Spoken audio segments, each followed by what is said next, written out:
Hello, and welcome to a first look at cameras in After Effects. So we're going to look at this clip here. So you can see we've got an egg and it's knocking over another egg. So say for the first second or so, we want to have a camera just focused on these two eggs. So the way to do that is to go to the layer, we go to new, and we go to camera. And you can see I've chosen a 2-node camera. So that means you've got a position of the camera and then the point of interest of the camera. So these tools like orbiting and panning, they're dealing with the position of the camera. But the point of interest is where the camera is looking. So that's what a 2-node camera means. And you can choose different things and it will change the angle of your view. We're going to just go for this one. Okay, and you notice it comes, it looks like the eggs are bigger now, and that's because 3D is exaggerated. All right, and say we just want to focus on this first second or so. So what we can do is we can look at what we need to do there. So all we can do is we press P and we get the position. Also press Shift A to get the point of interest. So the point of interest is kind of in the right spot already. The position, if we wanted to see maybe a little bit more here, we could just move our camera back a little bit here. Maybe not too far back. So that would just give us a good little clip of that. Okay, then we could do another camera. Say we want to focus on what happens after here. It's going back, right? This egg is going back. So let's have a look at how we might want to do that. So we'll do another camera. Again, layer, new camera. And we'll do that. And we're going to make sure that this is just going to be this length here. All right, for this one, we can look at the position and the point of interest. So with the point of interest, I want to just make sure that our point of interest is going to be where this wheel is at the end. I could explain it, but it's not really particularly interesting why I want it to be there. It's basically this keyframe here. So these values. And we're going to go for that as our point of interest. So let's do that on camera 2. Point of interest. We'll do a point of interest here. And we'll just put in those values. So you can see now that this wheel is actually centered in the stage there. All right, so we probably want to just move. We can now look at the other things that you could do with the camera. So we could also press Shift and R here. That should be good, yep. And we'll be able to move around the camera in the orientation, all the rotation stuff that you're pretty used to at this point. So what we can do then is we can say, well, here's the position, right?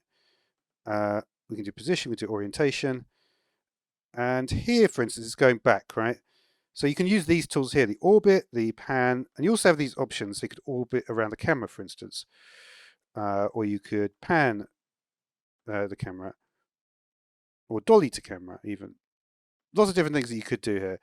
And what we'll do is we'll look at a position here. Let's try the orbit. Orbit is kind of useful, right? So you see we get to this point and we could like pan it up, something like that. And then you could see it's actually going to be, it's like, yeah, that is actually what we want, exactly, right? So you can see how all these values are changing. So that's like a simple way that you could do that. And then we could say, about this point is a good point to end this. And yeah, so that's just like a simple example of using 2 cameras. And you see they cut between scenes. It's like a scene change, right? So you can see that does that. So yeah, just to sort of see, I guess that's just like a getting started. So just note the positions in Z space here, 0, 300, 600, and 900. All right, so we can press Control, Shift, Alt, and C to get a new camera. We choose a 50mm lens there. All right, what we can also do is do multiple views. So this is like an interesting way to look at things. So we can do 2 views, and we can already see what is going on with the camera, right? So this anchor point here, Shift and A to get the point of interest. So this anchor point, this is the point of interest, basically. And what we can do is there's a few different things. Like say let's just look at the selection tool to start with. You can see I'm moving the point of interest. So like here you can see the egg is the point of interest. Here's the goldfish. The ship wheel is going to be the next one. And there is the butterfly, right? Or the moth. Keep on calling it a butterfly. So that is a way that you can individually move the point of interest just by dragging it along like that. Let's go for the goldfish. All right, so let's actually maybe make this a little bit smaller so we can see everything here. All right, so when we drag it, using the selection tool, there's different things we can do. For instance, if I drag the x-axis here, what's going to happen? Well, you can see I'm dragging the whole lot, right? I'm dragging the whole lot, so we're going that way. Now, what if I don't want to do that? Well, what I can do is I can press the Control key. Now you can see the point of interest is staying in the same place. So essentially, if I go like that, you can see it's actually going around the corner like that. It's kind of an interesting look. So essentially, hold down Control while dragging one of the cardinality keys, and then you're going to keep the point of interest in the same place. You can also just look at the numbers here. You can see the position is just changing, and point of interest is remaining constant. The other thing to do is to do with the orbit tool. So let's just do position and point of interest here. And we'll go to later point. Now the orbit tool, what do you have? Well, you've got, if you look at it, you've got orbit around cursor and orbit around camera. We'll look at those two, right?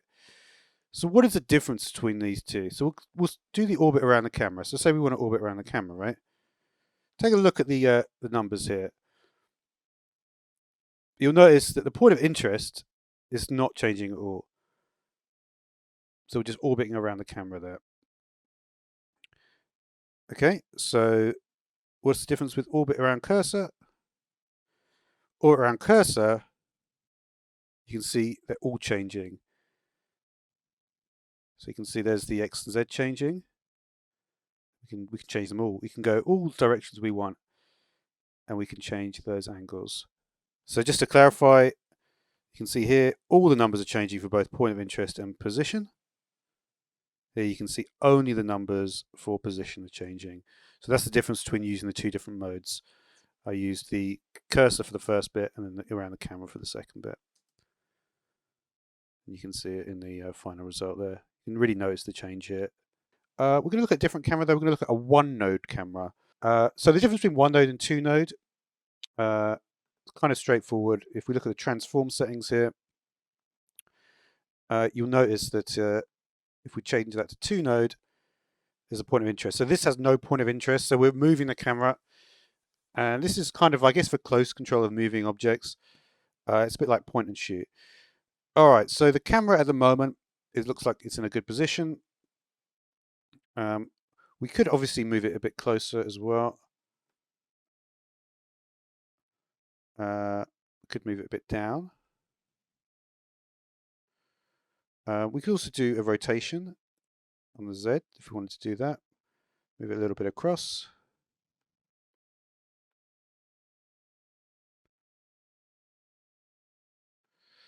So there's different things that you can do with the camera. You could use the rotate tool with this one. So for instance, if we deselect, you can see you can click and hold, and then you can actually start to rotate. Now when you rotate, you can see we're changing the orientation. If we do rotation here, you can see now we're changing the rotation values. Now say we want to focus on something. So typically, I guess you want to maybe work with orientation. So we'll do that for this one. So we'll set our orientation here, and we're going to focus maybe on this moth here. Let's maybe focus on the moth. So it's kind of different, like, because before you had the point of interest with the 2 point and it could focus on the moth. But if we want to focus on the moth now, we need to sort of get into position. We could sort of like work out exactly where that is going to be. There's one way you could perhaps focus on a particular object that you wanted. You can see what the camera is doing. It's basically right. The camera is literally right in front. You could also, this actually might be an interesting time to look at the different presets as well. So if I did say a 15mm, you can see it's further away because the angle of view is so high. 20mm.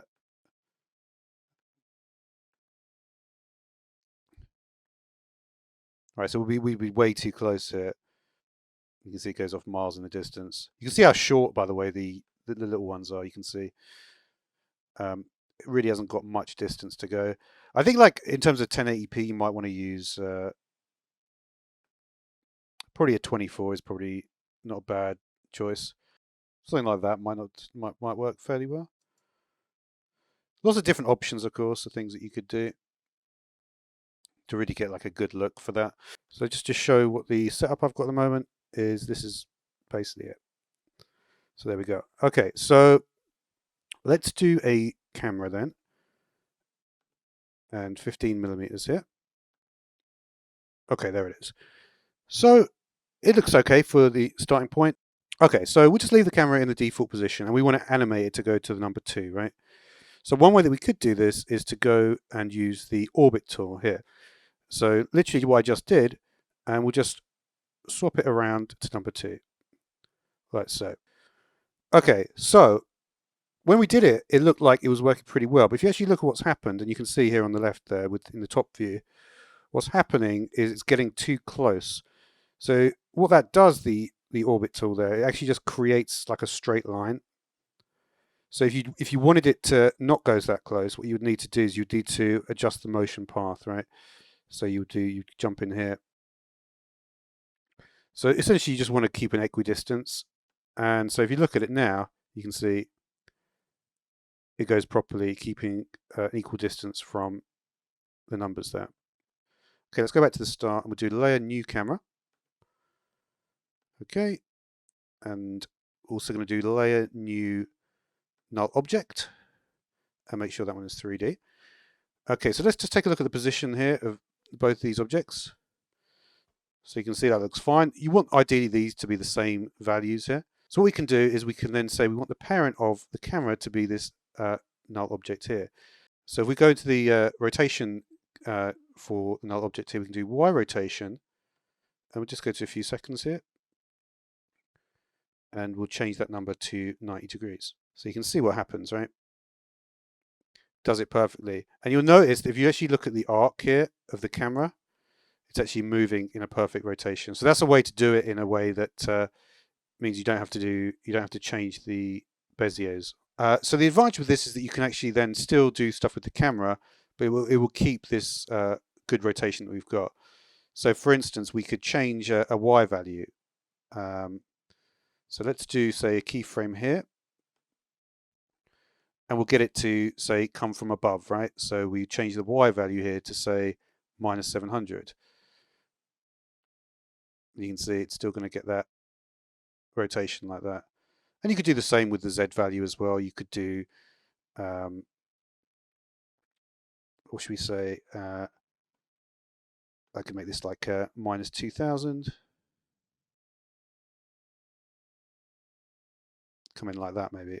Okay, so that was an example of an orbit camera rig. Now we want to look at a Dolly camera rig. So we're going to go layer, new camera. Put that one in. And then we're going to do a couple of null objects. There we go. Make sure everything is 3D. We're going to look at the position of the camera here. So that is there. And then we're going to select these two. Paste those numbers in. And we also need to rename them as well. So this top one is going to be the floor. This one is going to be the crane. And then parent of this is the crane. Parent of this is floor. Okay, so if you look at the position, you can see these are all at 0, 0, 0. So what we're going to do is we're going to start obviously here. And we're going to see, like, how can we zoom in, right? So the way to zoom in essentially is just to do this, right? So we can just go straight through. For example, we could actually change the initial position as well. Maybe we'll just change the initial position. So we'll just go a little bit this way. Maybe so we sort of get in a little gap there. Might be an interesting thing to try. So we look at that now, you can see we're going to go in the gap there. So for instance, we might say, well, we're sort of like going a little bit through that 4. So maybe if we started a little bit higher up, it might actually help to do that. So for instance, we could change the position of the crane here. We could say we want it to be like a little bit higher up, right? So we'll go a little bit higher up here. So you can see how that looks. So you see we still go along the same path. Basically, I've put a video clip of a shark here, and also the 4 numbers, and they've got a little animation, but it's not really like that relevant.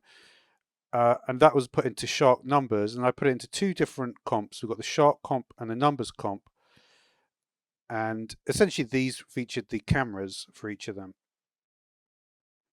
So you can see, so this has got basically the shark camera.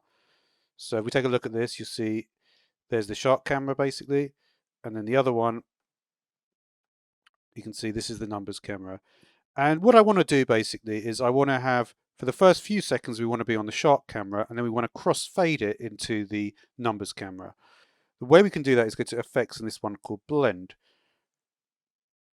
All right, so we'll go into our effects here with blend, and we're going to need to blend it with a layer, right? And the layer is going to be the numbers comp. Now, if we take a look at what's happening at the moment, you can see we've got it working fine, right? So we'll do blend with original. Now this clip only lasts like a couple of seconds, and then it's sort of gone. So you want to get rid of it at a certain point, right? So let's just do a kind of, we'll start 100 here, and we'll go to like 0 here. Okay, so that's essentially it, right? You can, and there you go, you can see the crossfade, right? So it's fading out, and then and then the other animation that we've got will go on ahead. In this, I wanted to look at this effect that I just did. This is the effect. So you can see the crown is getting bigger, and it looks like the stuff in the background is actually moving to the background, but actually that's not what's happening. If we actually look at what is happening, position, we're getting obviously closer, we're going further back. So as we go further back, this crown gets bigger. But what I'm also doing is with the zoom, we're increasing the angle of view. You can see 55. That is this number here. So for instance, if we wanted to increase that number more, all we'd have to do is just lower this number here.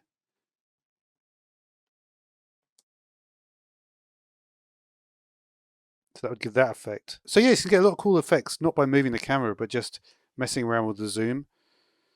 So yeah, pretty cool. So when we look at this active camera, you can see we've got an egg, and we also have a shark video. The egg happens to be an animation, the shark is a video, right? So if we look at the actual positions, they're both 3D videos. One is at 500, one is at 1286, and they're both in perfect focus, which doesn't actually make sense, but it just makes sense in After Effects or in sort of digital software in general. So what we might want to do is something called a rack focus event, and that will let you do, it's kind of like when you watch like a film or something, and it's focused on one character who's sitting forward, and then another character at the back is blurry, and you can switch between the two, right? So that's the effect that we're going for here. So the way to do that is we're going to go into our camera settings here, and we're going to look at a bunch of things. Now you'll notice to calculate whether something is in complete perfect focus. At the moment, the egg is in perfect focus, and you can tell that because this line here is the focus distance, and that's 800 pixels. So how do you actually get that number? Well, if you look at the position, you essentially do the position of the egg, which is say 500, minus the position of the camera, which is minus 300. So 500 minus 300 is 800.